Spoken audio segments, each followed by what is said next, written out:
Halo semuanya, perkenalkan nama saya Niputu Terwidari dengan NIM 122370017. Dalam video jurnal pembelajaran minggu ke-6 mata kuliah hidrogeologi tambang dengan dosen pengampu Bapak Rahmat Fadila STMT. Dalam video kali ini saya akan membahas mengenai sistem aquifer, confined, unconfined, dan semi-confined. Aquifer sendiri merupakan media-media geologi atau media alami di mana fluida, dalam hal ini air, dapat mengalir di dalamnya. Terdapat 3 jenis sistem aquifer. Yang pertama adalah aquifer bebas atau sering disebut dengan unconfined aquifer. Unconfined aquifer merupakan aquifer yang tidak memiliki lapisan penekan atau pengekang di atasnya. Jika digambarkan, di bawah permukaan tanah terdapat zona yang tidak jenuh, lalu di bawahnya ada aquifer bebas dengan posisi muka air tanah atau water table yang langsung berhubungan dengan atmosfer. Dalam sistem ini tidak ada lapisan penekan di atas aquifer ini sehingga air di dalamnya dapat langsung berinteraksi dengan lingkungan di atasnya. Sistem yang kedua yaitu aquifer tertekan atau sering disebut dengan confined aquifer. Nah, confined aquifer sendiri merupakan aquifer yang berada di bawah lapisan penekan atau lapisan yang kedap air.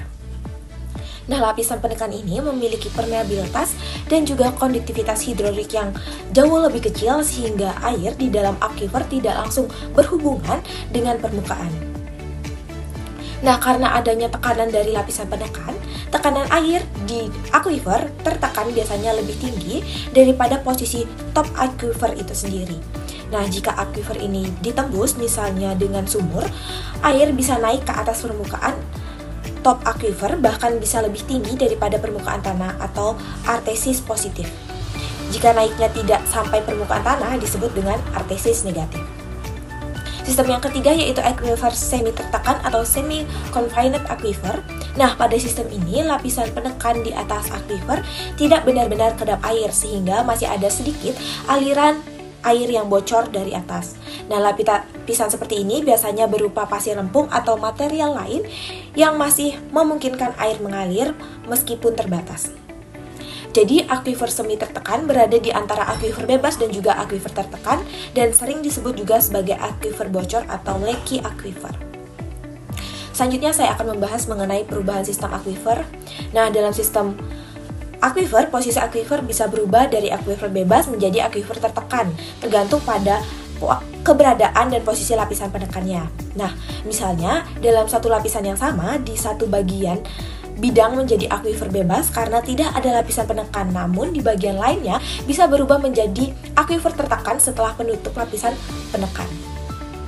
Nah, lapisan penekan biasanya berupa material dengan permeabilitas yang sangat rendah seperti lempung. Nah, lapisan aquifer yang sama bisa berfungsi sebagai aquifer bebas di satu tempat dan sebagai aquifer tertekan di tempat lain. Hal ini bergantung pada stratifikasi dan keberadaan lapisan penekannya. Selanjutnya saya akan membahas tentang stratifikasi hidrogeologi. Nah, konfigurasi lapisan-lapisan aquifer dan lapisan penekan dalam urutan tertentu disebut dengan stratifikasi hidrogeologi.